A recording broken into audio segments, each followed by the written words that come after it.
Thomas Whitmore wiped the sweat from his forehead as he finished chopping the last piece of firewood.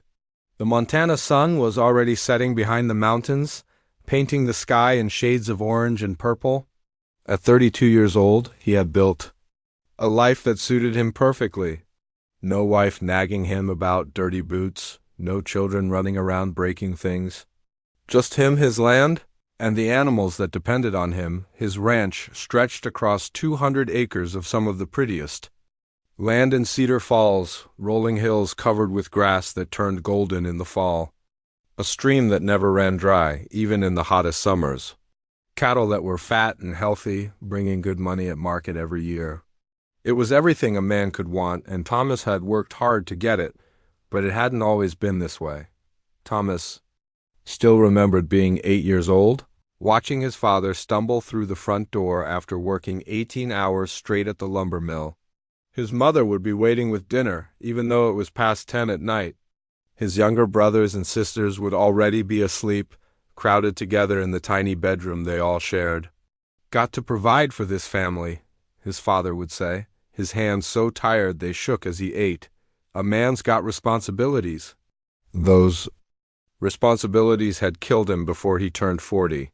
Heart gave out one day while he was loading timber onto a wagon. Thomas found him there, face down in the sawdust, still wearing the work gloves that never seemed to come off his hands after the funeral. Thomas watched his mother try to hold everything together. She took in washing and sewing, working her fingers raw trying to feed 5 children on her own. His younger brothers had to quit school to find work. His little sister never got the pretty dresses she wanted, never had enough books to read. That's when Thomas made himself a promise. He would never put himself in that position. Never have a family depending on him. Never work himself to death, trying to keep other people fed and clothed and happy. So when he turned 18, he left home with nothing but the clothes on his back and $20 he had saved from odd jobs. He worked on other men's ranches, learning everything he could about cattle and horses and the business of raising livestock. He saved every penny he could, sleeping in barns and eating beans and hardtack most nights. By the time he was 25, he had enough money to buy his own land. Not much at first, just 40 acres and a few head of cattle. But Thomas was smart, and he worked harder than anyone else in the county. He bought more land when his neighbors struggled through bad years. He bred his cattle carefully, always choosing the strongest bulls and the healthiest cows. Now, 7 years later, he owned one of the most successful ranches in the area. He had a sturdy log cabin with a stone fireplace and glass windows. His barn was bigger than the house he grew up in. His cattle brought top dollar at every auction, and he lived alone, exactly the way he wanted it. The people in town had given up trying to change his mind about marriage. For the first few years after he settled in Cedar Falls, every family with a single daughter had invited him to Sunday dinners. The local preacher's wife was always mentioning how lonely he must be, living out there all by himself. Even the saloon girls in town sometimes hinted that they wouldn't mind a steady man with his own land, but Thomas had an answer for all of them. A man's got enough trouble keeping himself fed without adding a woman to the mix. It wasn't that. He disliked women. He just didn't see the point in complicating his life. Women wanted things. They wanted nice houses and pretty dresses and attention. They wanted to be taken to church socials and barn dances. They wanted promises about the future and sweet words whispered in the dark. Thomas had seen what happened to men who gave in to those wants. His neighbor Pete had married a girl from back east who complained constantly about how different Montana was from Philadelphia. She made him sell his best horses to buy her a piano that nobody but her ever touched. Another friend, Bill, had a wife who spent money faster than he could earn it, always finding something else the house needed or something else the children had to have. No thank you. Thomas preferred his simple life. He woke up every morning before sunrise, made his own coffee, and ate breakfast without having to make conversation. He worked hard all day, taking satisfaction in jobs well done. He ate dinner while reading books about cattle breeding or new farming techniques. He went to bed when he was tired, not when someone else decided it was time. His days followed a comfortable pattern that never changed much. Monday was for checking fences and repairing anything the cattle had damaged. Tuesday meant riding out to count the herd and make sure none had wandered off or gotten sick. Wednesday was for working with the horses, training the young ones, and keeping the older ones in good condition. Thursday and Friday were for whatever needed doing, fixing equipment, cleaning the barn, preparing for upcoming cattle drives. Saturdays he rode into town for supplies and to conduct business. The shopkeepers knew him well enough to have his usual order ready: coffee, flour, sugar, salt, and whatever tools or equipment he needed. He didn't linger for conversation, just paid his bills and headed home. Sundays were for rest, though Thomas's idea of rest still involved checking on the animals and doing lighter chores around the property.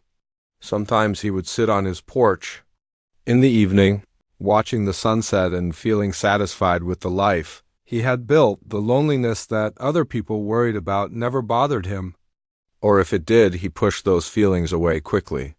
What was the point of dwelling on things you couldn't have? What was the point of wanting something that would only bring trouble? Besides, he had his animals for company. His favorite horse, a big sorrel gelding named Red, was better company than most people. Red never complained about the weather or asked for things Thomas couldn't afford. The barn cats were friendly enough, rubbing against his legs when he did his evening chores.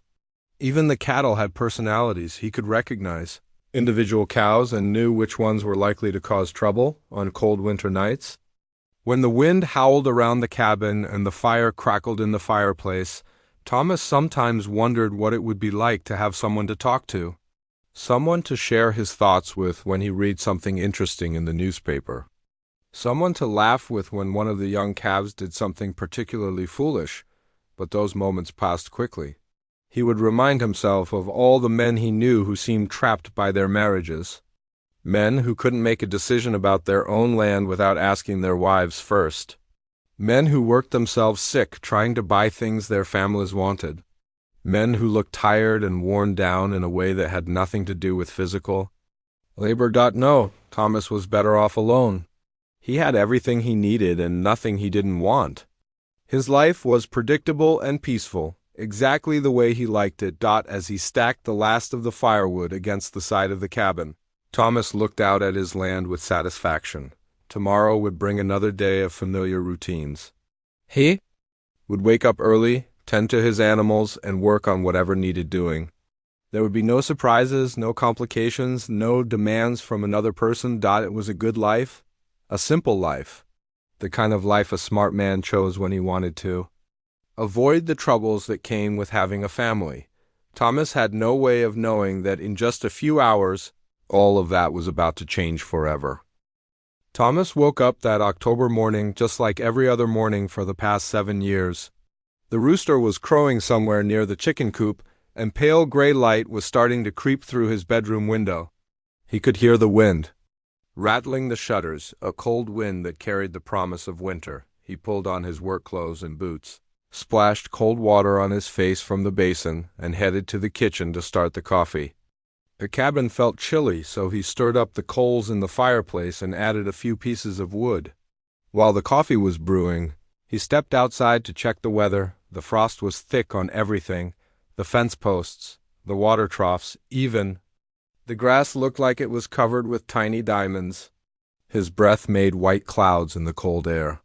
It was going to be one of those days where a man was grateful for warm clothes and hot coffee. Thomas poured himself a cup and stood by the kitchen window, looking out at his land while he drank it. The cattle were huddled together near the windbreak of trees he had planted 5 years ago, smart animals. They knew how to take care of themselves when the weather turned bad. Toddy finished his coffee, pulled on his heavy coat and hat, and headed outside to start his morning chores. The first stop was always the barn. He needed to check on Red and the other horses, make sure they had enough hay and that their water hadn't frozen during the night. The barn was his pride and joy. He had built it himself, working on it for 2 whole summers until it was exactly what he wanted. Solid walls that kept out the wind and rain, a good roof that didn't leak, stalls big enough for the horses to be comfortable, A hayloft that could hold enough feed to get through even the worst winters. As he walked across the yard, his boots crunching on the frozen ground, Thomas was thinking about the work he needed to get done that day. The fence along the north pasture needed attention before the snow started flying. A couple of the horses needed new shoes. He wanted to move the cattle to the lower field where they would have better shelter, but when he got close to the barn, something made him stop. There was a sound coming from inside that didn't belong. Not the usual nickering of horses or the rustle of hay being moved around. This was something else. Something that made the hair on the back of his neck stand up. He stood still and listened. Carefully, there it was again. Soft and low, but definitely human. Someone was crying inside his barn. Thomas felt his muscles tense up. In 7 years of living alone, nobody had ever been on his property without permission. Cedar Falls was a peaceful town, but there were always drifters passing through. Men who might not think twice about stealing a horse or helping themselves to whatever they could find. He moved closer to the barn door, being careful not to make any noise. The crying was clearer now. It wasn't the rough sobbing of a man who had been drinking or fighting. This was different, quieter, more desperate. Almost like someone was trying not to be heard. Thomas put his hand on the barn door and hesitated. Part of him wanted to go back to the house and get his rifle first. But if someone was hurt in there, they might need help. And if it was a thief, well, he was big enough and strong enough to handle most men. He took a deep breath and slowly pushed the door open. The barn was dim inside, lit only by the gray light coming through the small windows near the roof. The horses turned their heads to look at him, ears pricked forward with curiosity. Red gave a soft whinny of greeting. Everything looked normal at first glance. Then he saw her. In the far corner, where he kept the extra hay bales stacked, someone was huddled against the wall. A woman wearing a blue dress that had seen better days. Her dark hair was falling loose around her shoulders. Her face was buried in her hands, and her whole body was shaking. Thomas stood frozen in the doorway, not sure what to do. In all his imaginings about finding an intruder in his barn, he had never pictured this. The woman looked up at the sound of the door opening, and he could see her face clearly for the first time. She was young, maybe 25 years old. Pretty, even with dirt streaks on her cheeks and tears in her eyes. But what struck him most was the fear on her face. She looked absolutely terrified, like a wild animal that had been cornered. "Please," she whispered, scrambling to get to her feet. Her legs seemed unsteady, and she had to put one hand against the wall to keep from falling. "I didn't mean any harm. I was just so cold, and I saw your barn, and I thought maybe I could rest here for just a little while. I'm sorry. I'll go right now." She took a step toward him, clearly intending to leave, but her knees buckled. Thomas found himself moving forward without thinking, catching her before she could hit the ground. Up close, he could see that she was in worse shape than he had first realized. Her dress, which might have been nice once, was torn in several places. There was mud on the hem like she had been walking through fields. Her shoes were thin things that were never meant for walking long distances, and he could see that her feet were probably in bad shape. She had a wool shawl wrapped around her shoulders. But it wasn't nearly enough protection against the cold Montana morning, but it was her eyes that bothered him most. They held a kind of exhaustion that went deeper than just being tired. This was someone who had been through something bad, something that had left her scared and alone and desperate enough to sleep in a stranger's barn. "Easy there," Thomas said, surprised by how gentle his own voice sounded. "You're not going anywhere in this condition. When's the last time you ate something?" The woman tried to pull away from him, but she didn't have the strength. "I don't want to be any trouble. I just need to get to town. Someone there will help me." Thomas almost laughed, but not because anything was funny. Cedar Falls wasn't exactly known for its charity towards strangers. Most folks there were too busy with their own problems to worry about someone they didn't know.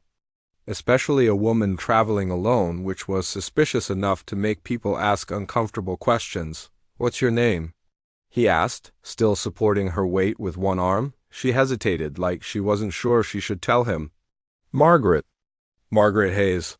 Well, Margaret Hayes, I'm Thomas Whitmore, and this is my ranch. And right now, you look like you could use some hot food and a warm place to sit down. We can worry about everything else after that. Margaret shook her head weakly. I couldn't, you don't understand. I don't have any money to pay you. I can't accept charity from a stranger. Thomas looked down at her.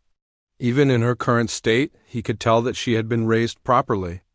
The way she spoke, the way she held herself even when she was falling down tired. This wasn't some saloon girl or drifter. This was a lady who had fallen on hard times. Let me worry about that, he said. Right now, you need help, and I'm offering it, no strings attached. He could see her trying to decide whether to trust him or not. She looked around the barn, taking in the well-kept stalls and the healthy horses. Her eyes lingered on his face, probably trying to figure out what kind of man he was. Just until I warm up a little, she said finally. Then I'll be on my way. Thomas nodded, though he had a feeling it wasn't going to be that simple. Margaret Hayes had the look of someone who had been through something terrible, and whatever had brought her to his barn in the middle of the night wasn't going to be fixed with just a hot meal. But as he helped her walk slowly toward the cabin, Thomas found himself wondering about her story. Who was she? Where had she come from? And what had happened to leave her in such desperate circumstances? He was about to find out that Margaret Hayes carried a tale that would change everything he thought he knew about love, marriage, and the kind of life a man should live. Thomas helped Margaret into his cabin, noting how she seemed to take in every detail with wide, careful eyes. It was like she was trying to figure out what kind of man lived here, whether she had made the right choice in trusting him. The cabin was simple but clean, a main room with the kitchen and fireplace, a small bedroom, and not much else. Nothing fancy, but it was warm and dry. He settled her into the wooden chair closest to the fireplace, then went to stir up the fire and add more wood. Margaret pulled the thin shawl tighter around her shoulders and held her hands out toward the flames. He could see her fingers were red and swollen from the cold. Coffee? Thomas asked, though he was already reaching for the pot. Please, Margaret said quietly. If it's not too much trouble. Thomas almost smiled at that. Here was a woman who had been sleeping in his barn, clearly hadn't eaten in days, and she was worried about being too much trouble. He poured 2 cups of coffee and handed one to her, watching as she wrapped both hands around the warm ceramic. Like it was precious. When did you last eat? He asked, settling into the other chair. Margaret looked down at her coffee. Yesterday morning, I think. I had a biscuit that the lady at the boarding house gave me before I had to leave. Thomas got up and started pulling things out of his pantry. Eggs, bacon, bread, butter. His cooking wasn't anything special, but it was hot and filling. As he worked at the stove, he could feel Margaret watching him. You don't have to do this, she said. I mean, you don't even know me. For all you know, I could be a thief or worse. Thomas cracked eggs into the pan. Are you? No. The answer came out so quickly and with such force that Thomas had to hide a smile. No, I would never steal from anyone. I was raised better than that. Then I guess we don't have a problem, Thomas said. He could hear the education in her voice, the way she pronounced her words carefully. This was definitely a woman who came from a good family somewhere. While the food cooked, Margaret sat quietly, staring into the fire. Thomas found himself stealing glances at her. Even in her current state, there was something about her that caught his attention. Maybe it was the way she held herself, straight-backed, despite being exhausted. Or maybe it was the determination in her eyes, like she was already planning her next move. When breakfast was ready, Thomas put a full plate in front of her. Margaret looked at the food like she couldn't quite believe it was real. Go ahead, Thomas said, sitting down with his own plate. You need to eat. Margaret picked up the fork with shaking hands and took a small bite, then another. Within minutes, she was eating like she hadn't seen food in weeks, though she was trying to be polite about it. Thomas pretended not to notice and focused on his own breakfast. After a few minutes, when the worst of her hunger was satisfied, Margaret set down her fork and looked at him. I suppose you want to know what I'm doing here? Thomas shrugged. When you're ready to tell me. Margaret took a deep breath like she was gathering courage. I came here from Boston. I was supposed to be married. That wasn't what Thomas had expected to hear. Supposed to be? I answered an advertisement in the newspaper back home. A man named Samuel Morrison from Millfield. He was looking for a wife.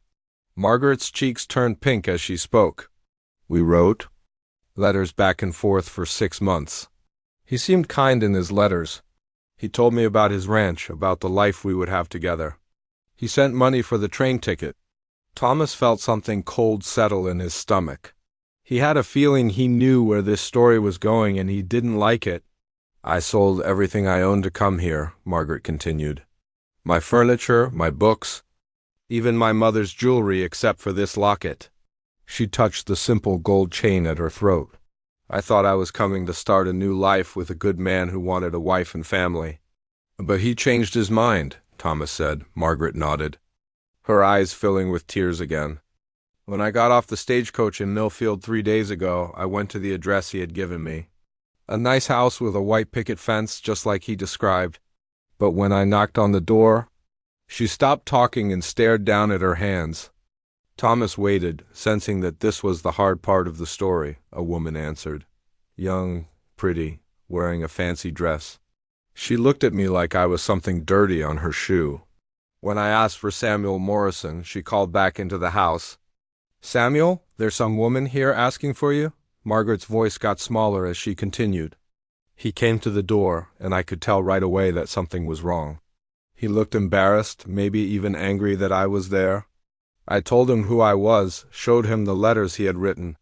He just stood there for the longest time, not saying anything. Thomas found his hands clenching into fists. He had never met this Samuel Morrison, but he already disliked the man intensely. Finally, his wife, because that's who the woman was, his wife. She spoke up. Samuel, what is this about? So he had to explain. About the letters, about asking me to come out here? She got this look on her face like she was furious, but also like she thought it was funny. Margaret wiped her eyes with the back of her hand.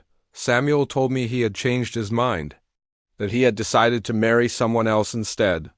Someone more suitable, he said.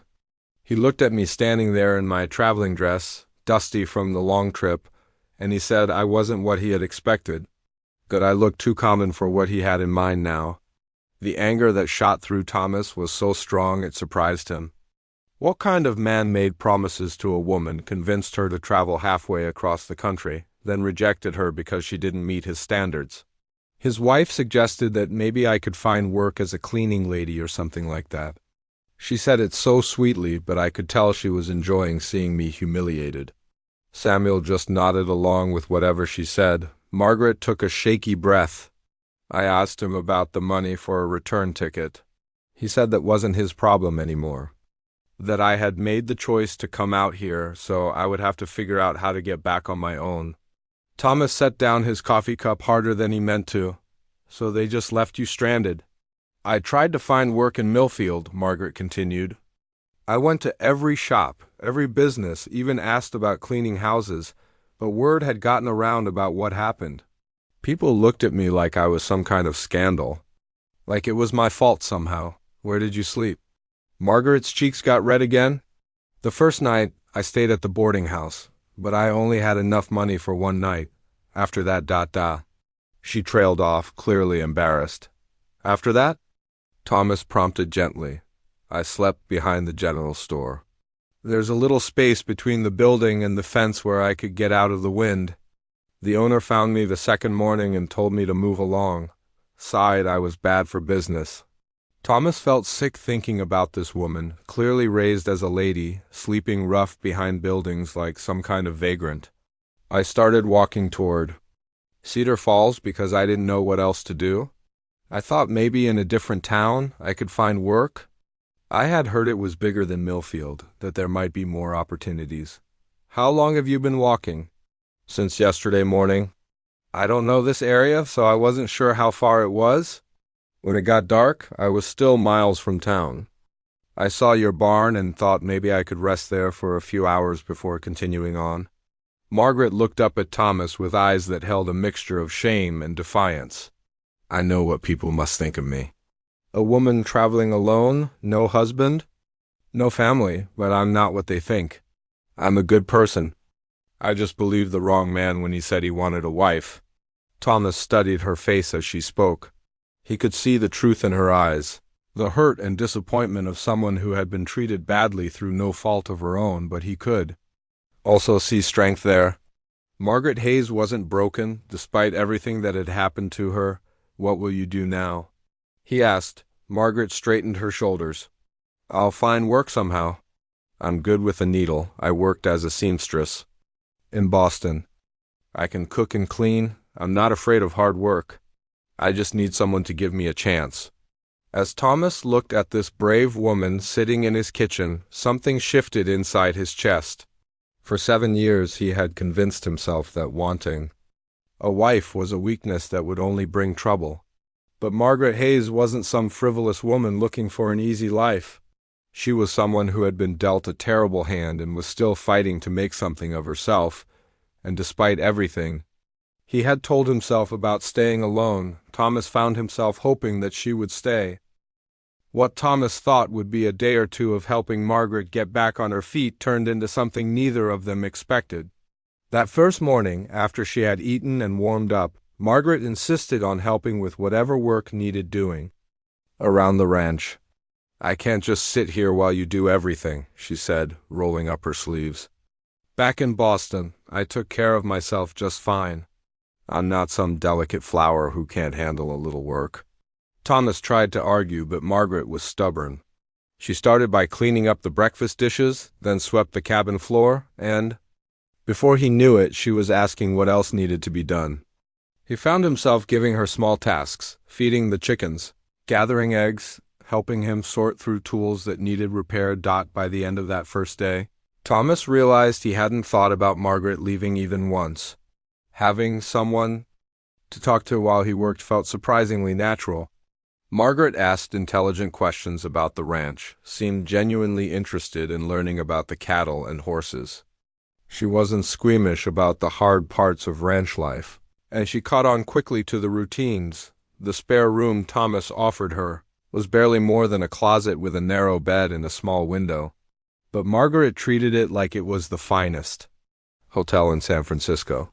She kept it spotless, made the bed every morning with military precision, and never complained about anything. As the days passed, Thomas started to notice things about Margaret that surprised him. She was up before dawn every morning, just like he was. She had coffee ready by the time he finished his first round of chores. The meals she cooked were better than anything he had eaten in years. She could make even beans and salt pork taste like something special, but it was the evenings that really changed things. Between them, after the work was done and they had eaten dinner, Margaret would pull out one of the books she had brought from Boston. Thomas had always been a reader, but he usually stuck to newspapers and journals about ranching. Margaret's books were different, stories about people and places he had never imagined. Would you like me to read aloud? She asked the third night. Noticing him glancing at the book in her hands, Thomas almost said no. Reading aloud seemed like something married couples did, too intimate for a man and a woman who barely knew each other. But something about the way Margaret asked, hopeful but not pushy, made him nod. Her voice was different when she read. Softer, more musical. She brought the characters to life in a way that made Thomas forget he was sitting in his own cabin. For an hour every night, he was transported to places he had never been, living adventures he had never imagined. Sometimes they would talk about the stories afterward. Margaret had opinions about everything, which characters were foolish, which ones were brave, what she thought might happen next. Thomas found himself looking forward to these conversations as much as the reading itself. Other nights, they just talked about their own lives. Margaret told him about growing up in Boston, about her parents who had died when she was 20, about the small apartment where she lived and worked as a seamstress. Thomas found himself sharing things he had never told anyone, about his father's death, about the promise he had made to himself, about the loneliness he had never admitted to feeling. You know, Margaret said one evening, I think you're afraid of the wrong thing. They were sitting by the fire, and Thomas had just finished telling her about watching his father work himself to death. What do you mean? You're afraid that caring about people will make you weak. But from what I can see, caring about people is what made your father strong enough to work as hard as he did. The problem wasn't that he loved his family. The problem was that he didn't have enough help. Thomas had never thought about it that way before. Maybe a marriage should be two people helping each other, not one person carrying all the weight, Margaret continued. Your father sounds like he was trying to do everything alone. That's what killed him, not having a wife and children. As November settled over the ranch, bringing shorter days and colder nights, Thomas started to dread the conversations about Margaret's future plans. She talked about saving money to return to Boston, about finding her old job, about starting over. Every time she mentioned leaving, Thomas felt something twist in his chest. He began inventing reasons for her to stay longer. The weather was getting bad, too dangerous for a woman to travel alone. She was still too thin from her ordeal. She needed more time to get her strength back. The spare room needed some repairs before winter really set in. Margaret seemed to accept these excuses, though Thomas sometimes caught her watching him with a thoughtful expression, like she was trying to figure out what he was really thinking. The truth was, Thomas was falling in love with her, and it scared him more than anything ever had in his life. It wasn't just that Margaret was beautiful, though she certainly was. As she recovered from her journey and started eating regularly, her cheeks filled out and her hair regained its shine. Her eyes, which had been dull with exhaustion when he first found her, now sparkled when she laughed. But it was more than her looks. Margaret made everything better just by being there. The work seemed easier when he had someone to talk to while he did it. The meals tasted better when they were shared. Even the quiet moments felt richer when Margaret was sitting nearby reading, or mending clothes by the fire. She had a way with the animals that amazed him. The horses, who were usually skittish around strangers, would come right up to her. She could calm a nervous cow with just her voice. Even Red, who had never shown much interest in anyone but Thomas, started nickering whenever he saw Margaret coming. You have a gift, Thomas told her one afternoon, watching her gentle a young horse that had been fighting the halter all week. Margaret smiled, running her hand along the horse's neck. Animals know when you're not afraid of them. Fear makes them nervous. Is that why you're not afraid of me? Thomas asked, surprised by his own boldness. Margaret looked at him with those clear blue eyes. Should I be? Some people would say yes. A woman alone with a man she barely knows. But I do know you, Margaret said simply. I know you're kind. I know you work hard. I know you keep your word. I know you'd never hurt someone weaker than you. That's more than I knew about Samuel Morrison, and I was planning to marry him. The mention of Morrison's name always made Thomas angry, but today it bothered him even more than usual. The idea of Margaret married to that selfish fool, wasting her life on someone who didn't appreciate what he had, made Thomas want to punch something. He was an idiot, Thomas said. Yes, he was, Margaret agreed. But maybe that was a blessing in disguise. How do you figure? Margaret was quiet for a moment, focusing on the horse. If Samuel Morrison had been the man he pretended to be in his letters, I would have married him. I would be living in Millfield right now, trying to make the best of a marriage that probably would have made us both miserable. And instead you're here. And instead I'm here, Margaret agreed, learning about cattle and horses, reading books by the fire with a man who actually listens when I talk, feeling like I'm useful instead of just decorative. The way she said it made Thomas's heart race. It sounded almost like Margaret was happy to be here. Like maybe she wasn't just staying because she had nowhere else to go, but before he could work up the courage to ask her about that, Margaret had moved on to working with another horse, and the moment was gone. That night, Thomas lay awake thinking about what Margaret had said, about blessings in disguise and being useful instead of decorative, about marriages that should be partnerships instead of burdens. For the first time in his adult life, Thomas started to wonder if maybe he had been wrong about marriage. Maybe the problem wasn't having a wife. Maybe the problem was choosing the wrong kind of wife or being the wrong kind of husband. Maybe what he needed wasn't to avoid love, but to find the right person to love, and maybe, just maybe, that person was already here. Christmas was coming to Cedar Falls, and Thomas had never paid much attention to the holiday before. It was just another day on the ranch, maybe with a slightly better dinner if he felt like making the effort. But this year was different. This year, Margaret was there, and she seemed excited about celebrating. She had been talking for weeks about making special cookies and decorating the cabin with pine branches. Thomas found himself looking forward to it, imagining what Christmas morning might be like with someone to share it with. Maybe he would ride into town and find a small gift for her. Nothing too fancy, but something to show his appreciation for everything she had done around the ranch. But on Christmas Eve morning, Thomas came back from his trip to town to find Margaret in the spare room, packing her small trunk. His heart stopped. The trunk was the same one she had arrived with, battered and worn from her long journey from Boston. Seeing her carefully folding her few dresses and placing them inside made everything suddenly real. Margaret was planning to leave. "What are you doing?" Thomas asked from the doorway, though the answer was obvious. Margaret looked up with tears in her eyes. "I'm packing. The stagecoach that goes east will be here the day after Christmas. I've saved up enough money for a ticket back to Boston." Thomas felt like someone had punched him in the stomach. Boston? But why? Margaret sat down on the edge of the narrow bed, her hands folded in her lap. "I wrote to my old employer, Mrs. Patterson. She wrote back saying she would hire me again as a seamstress.